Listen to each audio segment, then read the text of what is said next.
안녕하세요.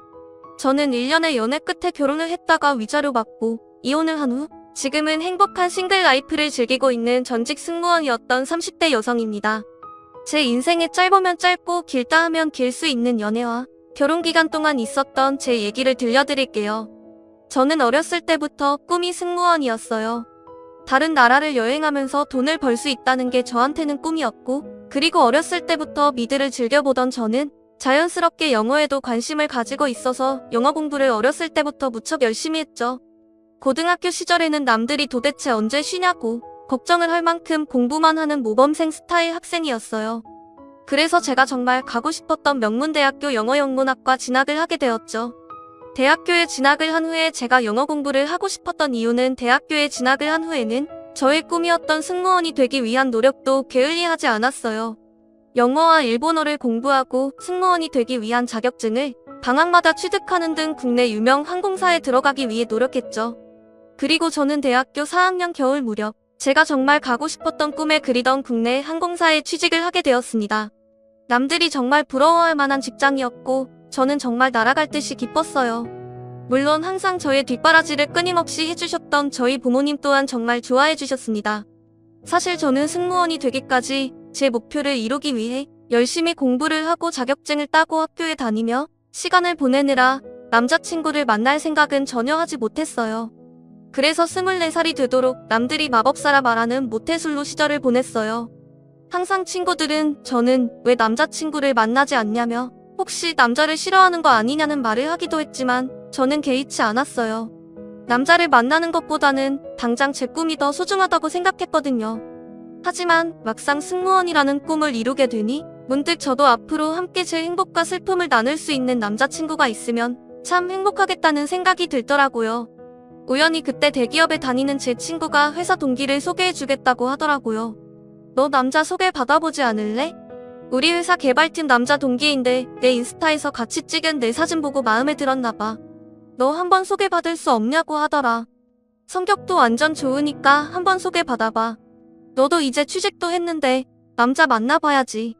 네 동기면 울산 사는 거 아니야? 왜 이렇게 멀어? 난 가까이 사는 사람 만나고 싶은데. 야, 뭐 결혼을 하는 것도 아니고 그냥 만나보라는 건데. 한번 만나보고 형 아니면 안 만나면 되잖아. 그냥 소개팅 경험하는 셈 치고 한번 만나봐. 친구 말대로 전 지금껏 연애는커녕 소개팅 경험도 없었어요. 그래서 믿자야 본전이겠다는 가벼운 마음으로 인생 첫 소개팅을 나서게 되었습니다. 안녕하세요, 지욱씨. 저 소개받기로 한 김대웅이라고 합니다. 이번 주 일요일 대전역 광장에서 오후 2시 어떠세요?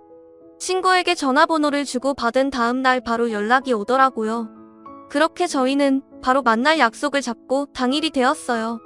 서울과 울산 중간쯤인 대전에서 만날 약속을 잡은 우리는 역 앞에서 처음 만났죠. 큰 키에 어두운 색의 청바지, 흰 셔츠를 입은 그를 보니 제가 생각했던 것보다 더 호감형의 사람이더라고요. 그리고 근처 분위기 좋은 식당에 가서 점심을 먹었어요. 저는 웰던으로 주세요. 저도 같은 것으로요. 스테이크를 시키고 이런저런 대화를 나누기 시작했죠. 지욱씨는 실제로 보니까 더 단아하고 예쁘신 것 같아요. 그래요? 감사해요. 승무원이시라고 들었는데 너무 멋지신 것 같아요. 대웅씨도 좋은 회사 다니시잖아요. 거기 들어가기 엄청 어려운 곳이라고 들었는데 너무 겸손하신 거 아니에요? 이런저런 일상적인 대화를 나누다 음식이 나왔고 자연스럽게 제 스테이크를 썰어서 앞에 놔주더라고요. 처음에는 가벼운 호기심으로 만나보기로 한 건데 착하고 매너 좋은 모습에 호감을 느끼게 되었어요. 그렇게 첫 만남 이후로 각자 돌아간 후 저희는 자연스럽게 연락을 계속하게 되었어요. 지욱씨, 오늘은 뭐해요? 저는 오전에 원래 회의가 있어서 바빴어요. 오늘 점심은 동기랑 같이 밖에서 순댓국밥 먹으려고요.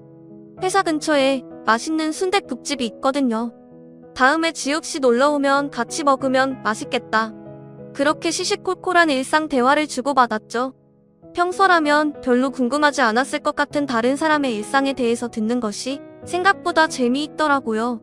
마치 이미 제 남자친구인 것처럼 조잘조잘 일상에 대해서 얘기해주고 저에 대해서 묻는 그가 약간은 귀엽기도 했어요. 지욱씨, 오늘 하루 잘 보냈어요?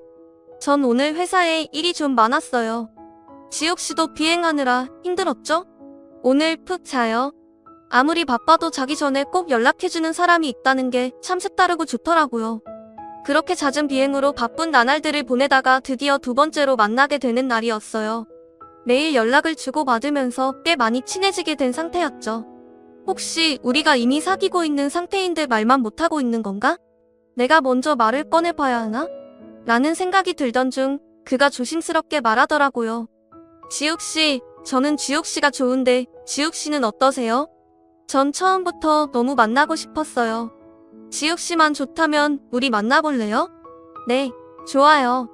그렇게 사귀게 된 날 이후로 저희는 하루도 빠짐없이 연락을 하고 전화를 하고 정말 사랑이 불타올랐어요. 남편은 울산에 있는 회사에 다니고 있었고 저는 서울에서 회사를 다니고 있던 데다 자주 비행을 다녀야 했기 때문에 생각보다 자주 만날 순 없었어요. 제가 비행을 마치고 돌아오는 주말에 남자친구도 시간이 딱 맞아야 만날 수 있었거든요. 하지만 자주 못 만나는 이런 상황이 저희의 사랑을 더욱 불타오르게 만들었던 것 같아요. 오랜만에 만나게 되니 더 애틋하더라고요. 한 번은 제가 비행해서 돌아오는 날이 일요일 새벽이어서 만날 수 없겠다 생각했었는데 저를 만나겠다고 남자친구가 새벽같이 서울로 달려와 주더라고요. 다음날 아침에도 또 출근을 하기 위해 울산에 내려가야 하는 상황이었는데도 불구하고 저를 만나겠다고 달려와주는 그 사람을 보니 사람이 참 순수하게 나를 좋아해 주는구나 라는 생각이 들어 참 행복했어요. 그렇게 연애를 한 지 어느덧 1년이 흘렀습니다. 저희는 평소처럼 서울에서 저녁을 함께 먹고 있었어요.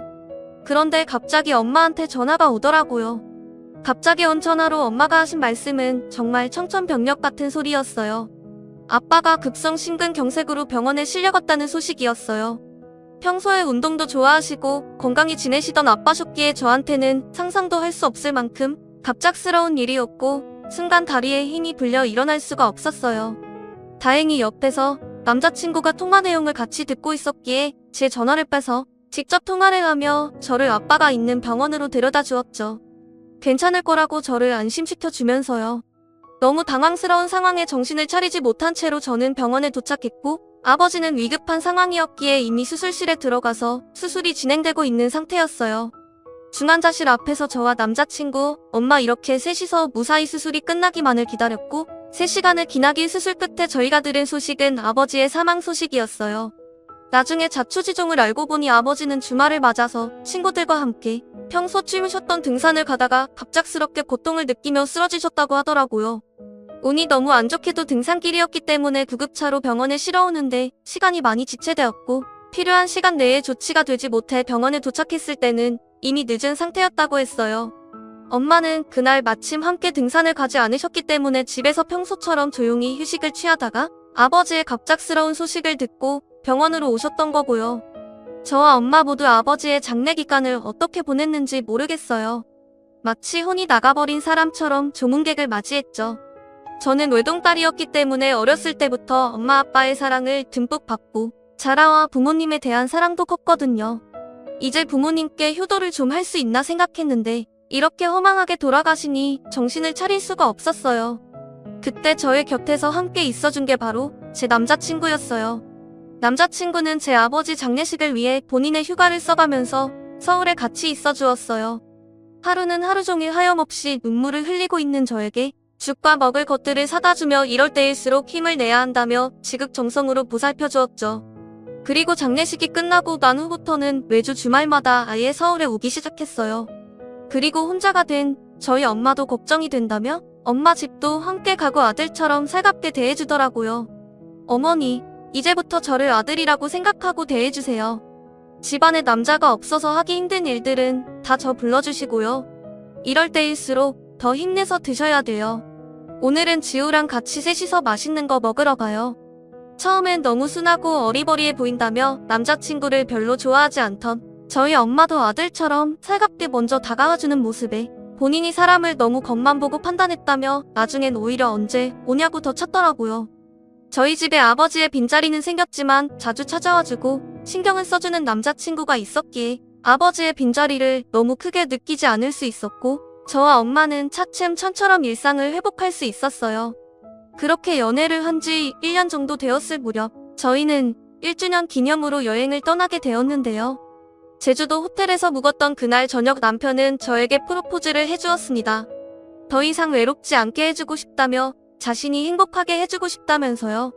아버지를 잃고 그 빈자리를 채워주며 힘을 주었던 남자친구에게 신뢰를 가지고 있었던 저는 그의 프로포즈에 그와의 결혼을 결심하게 되었고 그해 가을 저희는 부부가 되었습니다. 하지만 평생 행복할 거라고만 생각했던 그와의 결혼 생활은 처음부터 삐걱대기 시작했어요. 결혼 이후에도 승무원 일을 계속하고 싶었기 때문에 신혼집을 서울에서 얻었고 주말마다 남편이 올라오는 주말 부부 생활을 하게 되었거든요. 하지만 비행 스케줄이 일정치가 않은 승무원이란 직업의 특성상 결혼해도 같이 집에 있는 일이 너무 드물었고 결국 남편은 제가 일을 그만두기를 원했어요. 지우야, 너 지금 다니는 항공사 그만두는 건 어때? 너무 자주 비행 다니고 주말에 내가 서울 집에 가도 우리 자주 볼 수도 없잖아. 우리 이제 아기도 낳아야 하잖아. 그러면 한 곳에 정착하는 게 좋지 않겠어? 나 조금 있으면 승진도 하니까 내가 굳이 계속 일하지 않아도 우리 아이 낳고 충분히 여유롭게 생활할 수 있어. 물론 내가 지금 하고 있는 일 너무 좋아하는 거 알아. 그렇지만 내가 더 잘할게. 우리 울산으로 이사가서 더 재밌게 행복하게 살자. 응? 내가 열심히 일해서 너 평생 행복하게 해주겠다고 약속할게. 제가 오랫동안 꿈꿔왔던 직장이었지만 저를 평생 행복하게 해주겠다는 남편의 모습을 보니 마음이 좀 흔들리더라고요. 아버지 사망 이후로 제 남편에게 무한한 신뢰를 가지고 있던 저희 엄마 또한 여자가 평생 직장을 다니는 일은 어려운 일인데다 곧 아이가 생기면 그만둬야 할 상황이 생길 테니 그 전에 일을 그만두고 아이 가질 준비를 하는 것이 좋지 않겠냐고 조언을 해주시더라고요. 그렇게 저는 화려했던 직장을 그만두고 서울에서 살던 집을 다 정리한 후 울산에서 새 아파트를 얻어 신혼살림을 시작하게 되었어요. 사실 일을 그만두고 울산에 내려온 직후는 너무 행복하고 좋았어요. 일을 하는 것만이 제 행복이라고 생각했는데 서비스업 중에서 일을 하는 것이 알게 모르게 저한테는 스트레스가 많이 되었나 보더라고요. 새벽같이 일어나 비행에 나가 매일 웃으며 손님들을 대해야 하고 밤낮에 바뀌는 것이 일상이었기 때문에 항상 피곤하지 않은 날이 없었는데요. 일을 할 때는 이런 게 삶의 맛이지 하며 힘든 줄도 모르고 다녔던 것 같은데 막상 일을 그만두고 제 시간이 많이 생기니 또 다른 여유와 행복이 느껴지더라고요. 하지만 여유로웠던 가정주부의 삶은 순간이었고 어느 시점부터 제 인생에 먹구름이 끼기 시작했어요. 저희 남편은 소개했다시피 정말 착하고 순한 사람이었는데요. 사실 좋게 말해 순한 거지 현실적으로 보면 참 어리버리하고 사람을 너무 잘 믿고 또 가끔 보면 생각이 참 어렸어요. 하지만 독하게 제 할 일만 하고 자기 중심적으로 살아왔던 저에게는 오히려 그렇게 항상 다정하고 성격이 유한 남편이었기에 좋았죠. 한 가지 정말 불만스러웠던 건 제 시어머니이자 제 남편의 어머니였어요. 결혼을 한 후 알고 보니 남편이 집안의 4대 독자라고 하더라고요. 거기다 남편이 초등학교를 다닐 때쯤 아버지가 돌아가셔서 홀어머니 밑에서 자랐고요. 어머니는 동네에서 작은 반찬 가게를 하시며 남편을 혼자 키우셨는데 시대가 어느 시대인데 독자라고 아직도 다 큰 아들에게 우리 아들 이라며 아이 취급을 하셨어요. 집에만 가면 아이고 응아 우리 아들 아니 우리 아들은 어떻게 결혼을 하고 나서 계속 살이 쭉쭉 빠지니? 밥은 잘 먹고 다니는 거야? 새 아기가 밥을 잘 안 해주니? 맛이 없어? 아이고 엄마가 밥을 좀 해서 가져다 줘야겠다. 우리 아들이 이렇게 밥을 못 얻어 먹고 다녀서 어떡하니? 아니 다 큰 아들 살이 빠진 게 뭐가 대수라고 며느리 앞에서 다 들리는 큰 소리로 그런 말을 하는 건지 정말 기가 찼지만 괜한 싸움을 하고 싶지는 않았기 때문에 그저 어색한 웃음을 지으며 옆에서 제 잘못이라는 척 받아쳤죠. 어머니 제가 일만 하느라 요리를 별로 배워본 적이 없어서 그런가 봐요. 그래도 그 애는 항상 맛있다고 말하면서 잘 먹어주는데 제가 봤을 땐 살이 빠진 것도 아닌데 어머니 눈에만 그렇게 보이나 봐요. 그래도 앞으로는 더 맛있는 거 많이 해서 잘 먹일게요. 걱정 마세요. 얘 그래라. 우리 웅이는 갈비찜을 좋아해. 그것도 내가 해주는 갈비찜을 그렇게 잘 먹어. 갈비찜 할 때는 너 설탕 쓰지 말고 꼭 과일을 갈아서 넣어야 한다. 그래야 몸에도 좋아. 웅이는 내가 어렸을 때부터 좋은 것만 해먹여서 그런 건 귀신같이 알아. 아니 그냥 다음에 갈비찜 하는 거 알려줄 테니까 우리 집으로 와라. 웅이는 쉬어야 하니까 그땐 너 혼자 와. 내가 하루 날 잡고 제대로 알려주마. 저는 사실 요리하는 것을 별로 좋아하지 않았기 때문에 굳이 요리를 배우고 싶은 마음은 없었지만 그냥 감사한 척했죠. 그런데 옆에서 헤헤거리며 고맙다고 말하는 남편을 보니 더 짜증이 나더라고요. 그렇게 약간씩 삐걱거리며 불안한 하루하루를 보내던 어느 날이었어요. 저는 사실 경제관념이라고는 별로 가지고 있지 않은 사람이었는데요. 정말 남들이 생각하는 돈에 무관심한 인간 그 자체였어요. 돈이 통장에 들어오면 들어오는 거고 쓰면 쓰는 거였죠. 다른 승무원 동기들은 헤어, 메이크업, 명품 가방, 시계 등을 사며 월급을 쓰는 동안에도 저는 기본적으로 필요한 물품들 이외에 대해서는 굳이 갖고 싶은 마음이 들지 않아서 돈을 쓸 일이 거의 없었어요. 남편 또한 제가 돈에 크게 관심이 없다는 것을 알고 있었기 때문에 저희 부부의 돈 관리는 자연스럽게 남편이 도맡아 했었는데요. 제가 일을 그만두고 나서 가정주부가 된 이후에도 전체적인 돈 관리는 모두 남편이 하고 저는 제 생활에 필요한 돈은 카드로 사용했기 때문에 경제 상황에 대해서는 크게 관심을 갖지도 신경을 쓰지도 않으며 살아가고 있었어요. 그러다 큰 사단이 난 것은 연희 때처럼 같이 거실 소파에 앉아 TV를 보던 어느 날이었어요. 함께 좋아하는 예능 프로그램을 보며 치킨을 시켜놓고 기다리고 있었죠. 갑자기 남편이 뜬금없는 얘기를 꺼내더라고요. 지우야, 우리 이사 가는 거 어때? 지금 우리가 살고 있는 집은 시내 한가운데 있어서 사람도 너무 많고 정신없잖아. 내가 들어보니까 이번에 새로 개발하는 동네에 아파트가 생기는데 그 주변에 나중에 개발이 많이 될 예정이라 집값이 많이 오를 거라고 하더라. 우리가 지금 저렴할 때 그 집을 사놓으면 완전 개이득인 거야. 처음에는 갑자기 이사를 가자니 그게 무슨 뜬금없는 소리인가 싶었죠. 그것도 멀쩡히 잘 살고 있는 집에서 말이에요. 갑자기 그게 무슨 소리야? 난 지금 이 집 너무 마음에 드는데. 터미널도 가까워서 서울 가기도 좋단 말이야. 그리고 오빠가 말한 그 동네 말 그대로 완전 이제 개발 시작하는 동네잖아. 주위에 아무것도 없지 않아? 아무리 나중에 동네가 개발된다고 해도 그렇지. 적어도 10년은 기다려야 할 텐데 그게 무슨 의미가 있어. 난 싫어. 저는 부모님 댁도 친구들도 서울에 있어서 터미널이 가까이에 있고 시내 중심에 있는 아파트에서 다른 곳으로 이사를 가고 싶은 마음이 없었기 때문에 딱 잘라 싫다고 말했죠. 그랬더니 남편 표정이 눈에 띄게 안 좋아지더라고요. 마치 우리가 당장 이 아파트를 나가 더 싼 아파트로 이사를 가지 않으면 안 되는 사람처럼 말이에요. 제가 아무리 돈에 관심이 없고 눈치가 없다지만 뭔가 이상하다는 생각이 들었어요.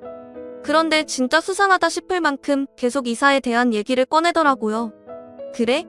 그럼 우리 그냥 엄마 집에 들어가서 같이 살까? 너 요즘 집에서 혼자 있는 거 엄청 심심해하잖아. 엄마 집에 가서 같이 살면 재밌지 않겠어?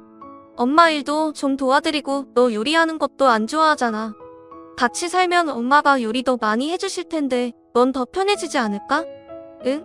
아니 무슨 헛소리를 하는 건가 했어요. 눈치가 없는 건가?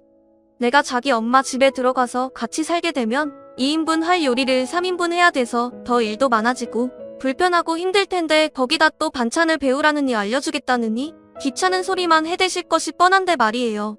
식은땀을 뻘뻘 흘리면서 이사를 해야 한다는 둥, 어머니 집에서 함께 사는 것이 좋겠다는 둥의 소리를 하며 눈치를 보는 것을 보니 뭔가 일이 있긴 하구나라는 생각이 들었어요. 그래서 남편을 계속 추궁하기 시작했죠. 무슨 일인지 말해보라고. 갑자기 그런 얘기를 하는 데에는 이유가 있지 않겠냐고 계속 물었어요. 처음에는 아무것도 아니라고. 그냥 동기가 이번에 새로 개발되는 동네에 좋은 아파트가 생기니 추천을 해줘서 그런 거라며 말을 돌리던 남편도 제가 여러 번 추궁을 하니 그때가 되어서야 조금씩 진실을 말하더라고요. 사실은 내가 이번에 주식 단타를 좀 했어. 이번에 제약주가 많이 올랐단 말이야. 친구가 그 주식으로 이번에 3천만 원을 벌었다잖아. 그래서 나도 당신한테 좋은 것 좀 해주려고 그 주식을 샀는데 이번에 그 회사 경리팀 사람이 자금 횡령을 크게 했더나 봐. 주가가 폭락했어. 나는 그것도 모르고 주가가 내려가니까 추가 매수를 하다가 엄청 물려버려서 나도 모르게 돈 다 잃을까봐 팔아버렸는데 이미 늦었더라고. 여보 진짜 미안. 내가 다 잘하려고 그런 건데. 정말 어이가 없어서 말을 할 수가 없었어요. 알고 보니 남편 동기 중에 주식광이 있어서 옆에서 남편을 엄청 부추겼나 보더라고요. 남편은 엄청 순진한데다가 경제 개념도 별로 없으니 주식을 하면 돈이 많이 불어난다는 얘기에 별 생각 없이 추천받은 주식을 산 거였고요. 다행히 처음에 그 추천받았던 주식이 한동안은 점점 올랐나 보더라고요. 주식이 오르는 것을 보고 돈 버는 재미를 한번 맛보게 된 남편은 그 후로 더 공격적으로 이 주식 저 주식을 사보기 시작했고요. 순식간에 월급의 배 이상 되는 돈을 벌게 되자 점점 더 위험성이 큰 주식에 손을 대게 되었고, 마치 예견되었던 일처럼 주식이 폭락해서 손도 댈 수 없을 만큼 돈을 잃게 되고 만 거죠. 남편에게 주식을 해보라고 꼬셨던 그 동료는 처음 주식하면 그 정도는 있을 수 있는 일이라며 돈이야 잃으면 다시 벌면 된다. 일단 당장 투자할 돈이 없으니 집을 담보로 대출을 받아서 하면 된다고 알려줬대요. 그 말에 남편은 처음 벌었던 대로 다시 시작하면 된다고 순진하게 혼나단 그 말을 믿고 집 대출을 받아 다시 주식에 투자를 한 거고요. 그리고 이번엔 그 돈까지 다 말아먹었던 거죠. 어쩐지 이상하다 했어요. 저희 남편이 어리버리하긴 해도 돈에 욕심이 많은 사람은 아닌데다 혼자서는 집을 담보로 대출을 받겠다는 생각을 할 수 있는 사람이 아닌데 말이에요. 아무튼 그날 남편은 저에게 손이 발휘되도록 싹싹 빌고 빌었어요. 너무 황당하고 어이가 없었던 저는 바로 친정엄마께 전화를 걸어 사정을 얘기했고요. 엄마 어떡해. 그이가 이번에 주식을 냈나봐. 그것도 돈을 다 털어서. 그런데 그 돈을 다 날렸대. 엄마 집 대출도 받아서 주식에 올인했는데 그 돈도 다 날렸나봐. 다행히 친정어머니가 잘 모아두셨던 아버지의 사망보험금으로 저희를 도와줄 수 있다고 하셨어요. 그게 다 엄마의 노후자금으로 쓰여야 하는 돈이라서 받을 수 없다고 알아서 해결하겠다고 한사코 거절했지만 딸의 사정을 다 알게 되었던 엄마는 그냥 두고 볼 수 없었나 봐요. 그것도 시어머니가 어떤 성격인지 아는데 시어머니 집에 들어가서 같이 살게 둘 수도 없었을 거고요. 그렇게 당장 급한 불은 엄마의 도움으로 해결했죠. 그리고 이번에 처음이자 마지막 실수라고 생각해야겠다 하고 남편을 용서하기로 결심했어요. 사람이 인생을 살면서 한 번쯤은 실수를 할 수 있는 거잖아요. 이 실수를 발판 삼아 다시 재기하면 되겠다 생각했죠. 당장은 이사를 가지 않고 엄마의 도움을 받을 수 있으니 오히려 이럴 때 서로 믿음을 다시 주고 일어서야겠다 생각했어요. 또 제가 가장 힘들 때 옆에 있어줬던 남편이었고 사람이 착한 게 죄지라는 생각으로 이번 한 번만 넘어가 주었어요. 그런데 안 좋은 일은 한 번으로 끝나는 게 아니더라고요. 주식으로 돈을 한 번 벌어본 사람은 그 기억을 잃지 못한다고 하던데 이번엔 저희를 소개시켜 주었던 남편의 회사 동기이자 제 친구로부터 또 한 번의 청천벽력 같은 소식을 듣게 되었어요. 사실 그 친구는 제 대학 동기였기 때문에 오랜 친구도 아니었고 대학을 졸업한 이후로 자주 연락을 하던 친구는 아니었는데 갑자기 뜬금없이 연락을 해오더라고요. 지우야, 혹시 너네 집 무슨 일 있니? 응? 아니, 이런 무슨 일? 그게 내가 회계팀에서 일하잖아. 그런데 이 일을 내가 알고 있는지 확인해보는 게 좋을 것 같아서. 보통 이런 일은 가족과 상의를 하고 있을 텐데 아주 문제가 있지 않은 이상 퇴직금 중간정산을 하는 일은 잘 없거든. 퇴직금 중간정산? 그게 무슨 말이야? 나는 처음 듣는 일인데? 뭐? 내 남편은 너도 다 알고 있고 이미 상의를 끝냈다고 하던데 무슨 일이지? 대웅씨가 이번에 퇴직금 중간정산을 해갔어. 꽤 큰 돈이야. 원래 중간정산이 절차도 복잡하고 집안에 문제가 있지 않은 이상 하는 일이 잘 없는데 갑자기 중간정산을 신청했기에 좀 이상하다고 생각했지. 어서 대웅씨한테 무슨 일인지 확인해보는 게 좋겠다. 갑자기 들려온 또 뜬금없는 소식에 전화하니 너무 방방하더라고요. 전 퇴직금을 중간에 정산받을 수 있다는 사실조차 모르고 있었거든요. 그리고 그런 중요한 일을 저하고 단 한마디의 상의도 없이 했다는 사실이 저를 분노에 빠지게 했어요. 친구한테 알려줘서 고맙다는 인사를 하고 전화를 끊은 뒤 이 일을 어떻게 해야 하나 고민을 했습니다. 돈을 미리 빼서 쓰려고 했다는 건 이번에도 다시 주식 투자를 하는 것일 거라고 생각을 했거든요. 처음이야 아무것도 몰라서 한 실수라고 쳐도 두 번의 용서는 있을 수 없었어요. 남편이 퇴근을 하고 돌아온 후 저는 옷을 갈아입던 남편에게 조용히 말을 걸었습니다. 여보, 나한테 무슨 할 말 없어? 무슨 할 말? 당신 오늘 평소보다 더 예쁘네? 아니 그런 말 말고 당신 요즘은 주식 안 해? 아이 나 주식 끊었잖아. 내가 지난번에 주식 다시 한 번 더 하면 우리 이혼하겠다고까지 한 거 잊었어? 나 이제 다시는 주식 안 할 거야. 못 믿겠으면 내 주식 잔고 봐봐. 핸드폰까지 들이밀면서 증권사 계좌를 확인시켜 주더라고요. 거래 내역이 없는 것까지 확인한 후 핸드폰을 다시 돌려주려는데 뭔가 묘하게 찝찝한 기분을 떨칠 수가 없었어요. 그래서 잠깐 다른 증권사 어플이 또 있을 수도 있잖아. 그 정도는 더 확인해봐도 되지? 저는 남편의 핸드폰을 이잡듯이 뒤졌고 그의 문자 내역을 확인하는 순간 피가 거꾸로 솟는 기분을 맛볼 수 있었어요. 그의 문자 내역에는 불법 도박 관련 내용이 있었거든요. 사실 그 문자 내용만 보면 남편이 불법 도박을 하고 있다는 사실을 알아차리기 어려웠겠지만 저 몰래 퇴직금을 중간에 빼돌렸다는 사실과 겹쳐봤을 때 정황상 확실했죠. 저는 싸늘한 눈빛으로 말했어요. 당신 도박도 해? 제가 그 말을 꺼낸 순간 남편의 표정은 티가 날 정도로 변했고 그 표정을 본 후 제 의심이 사실이구나 확신했죠. 그렇게 저는 이번엔 정말 이혼을 해야겠다 결심했어요. 돈이야 다시 벌면 된다고 생각했지만 이미 둘 사이의 믿음은 깨질 대로 깨졌다고 생각했거든요. 더 이상 건널 수 없는 강을 건너왔음을 깨닫고 앞으로 저의 행복을 위해서는 헤어짐만이 답임을 결론 지었어요. 물론 남편은 지난번처럼 손이 발이 되도록 빌었어요. 정말 미안하다며 잘못했다며 저를 붙잡고 용서를 구했죠. 처음엔 이 불법 도박이 주식보다 더 돈 벌기 쉬울 거라고 해서 시작한 건데 이렇게 될 줄은 몰랐다며 자기한테는 저밖에 없다고 저 없이는 자신은 살 수 없을 거라며 제발 이혼하자는 말은 하지 말라고 말하더라고요. 아마 처음이었으면 저를 붙잡고 울면서 호소하는 남편의 말을 믿었을 거예요. 평소에도 순진한 남편이니 나쁜 사람들의 속임수에 잘못 넘어가 한번 실수했겠구나. 다시는 이런 일이 일어나지 않게 잘 타이르고 다시 잘 시작해봐야지 했겠죠. 그런데 두 번째잖아요. 그것도 주식도 아닌 불법 도박. 주식을 하다 돈을 잃은 것도 어이가 없는데 불법 도박이라니. 사람이 한번 정신이 휙 돌아가면 돌아오기 쉽지 않다는 게 사실인가 봐요. 불법 도박이라는 게 진짜 인생에 희망이 없고 정신 나간 사람만 하는 건 줄 알았는데 멀쩡히 대기업 잘 다니고 있는 사람이 불법 도박에 손을 대다니 말이에요. 저는 그렇게 애원하는 남편을 뒤로하고 잠에 들었어요. 저는 아침이 밝자마자 이전에 미리 알아두었던 이혼 전문 변호사 사무실에 갔어요. 이혼을 결심한 순간 더 이상 남편과 마주하고 싶지 않았어요. 이혼 소송을 했어라도 이혼에 대한 위자료를 다 받아내고 끝내고 싶었어요. 다행히 상담을 하면서 제 결혼 생활과 이혼을 결심하게 된 과정에 대해 말씀드리니 주식으로 인한 공동재산 탕진과 불법 도박에 대한 것은 충분한 이혼 사유이며 상대방 기책임이 확실하니 위자료를 받을 수 있을 거라고 하더라고요. 그렇게 1차적으로 변호사 상담을 마치고 이혼 서류 작성할 준비를 다 한 후 집에 돌아오고 있는데 시모에게 전화가 오더라고요. 아침 대바람부터 전화가 오는 게 짜증이 났어요. 솔직히 전날 있었던 일을 생각하면 어차피 연을 끊을 건데 전화를 받아야 하나 속으로 100번 정도 고민을 했지만 대체 무슨 말을 하려고 이 아침부터 전화 하나 들어나 보자라는 생각으로 전화를 받았죠. 아침부터 무슨 기차 화통을 삶아 먹었는지 전화를 받자마자 소리를 빽빽 지르더라고요. 얘 너 어제 대웅이랑 같이 집에 좀 들러야 하니까 왜 알았어?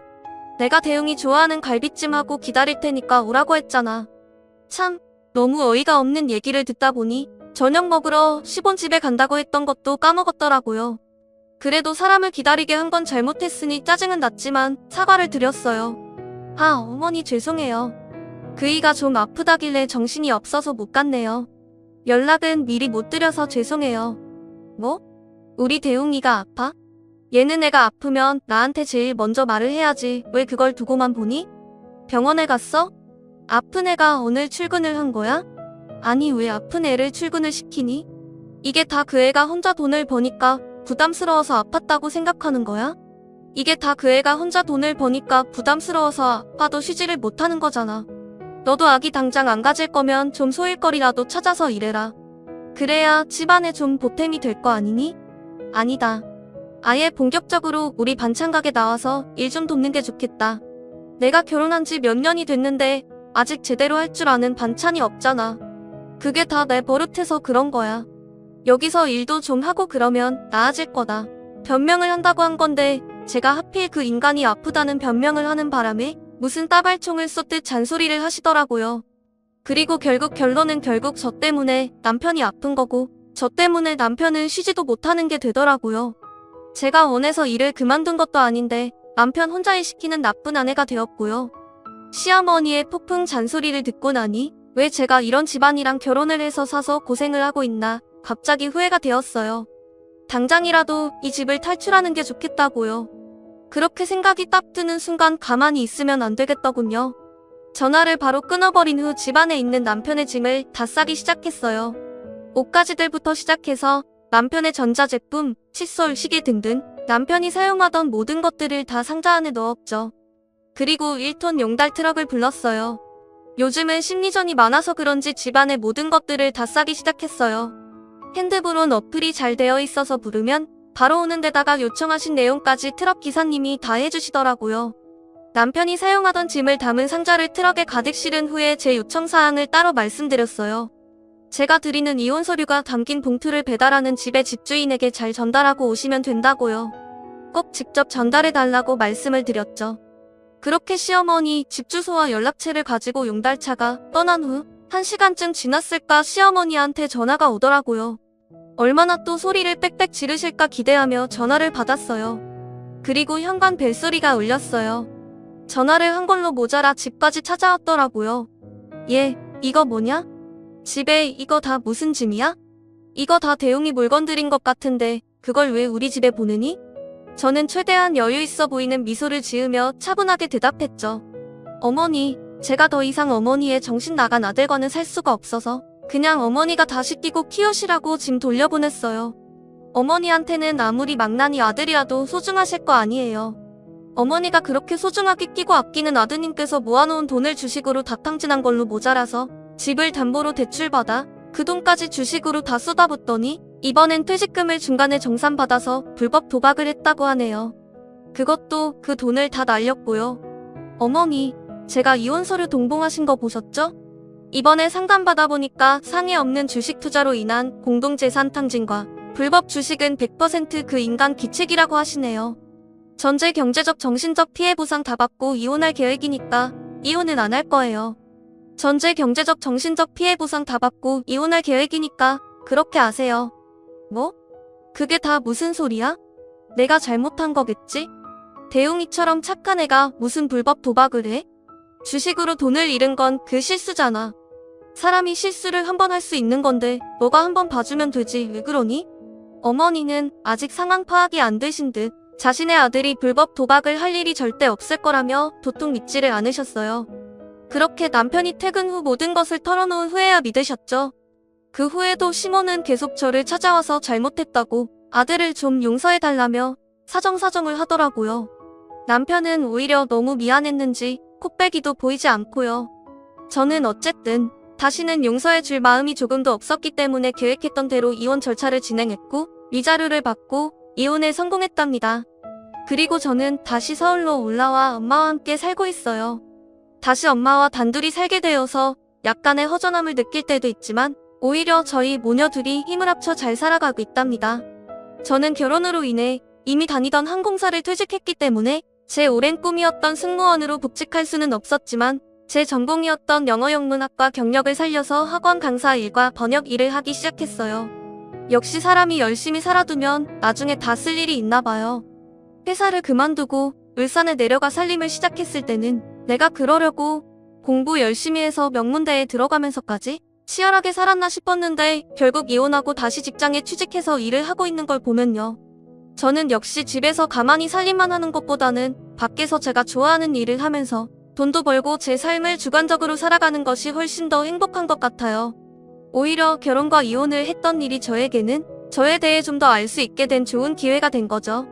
인생 수업치고는 좀 많이 힘들고 지치긴 했지만요. 저와 이혼을 한 후 전 남편은 회사에서도 업무에 제대로 집중하지 못하고 승진이 누락된 채로 꾸역꾸역 다니다가 결국 광고사직을 당했다고 해요. 밖에서 불법 도박하며 돈을 탕진하고 다니는 사람을 회사에서 계속 써주는 것도 웃기죠. 뭐 이제는 저하고는 상관없는 사람이니까 더 이상 신경 안 쓰고 저는 제 갈 길 가려고 합니다. 제 이야기 들어주셔서 감사해요.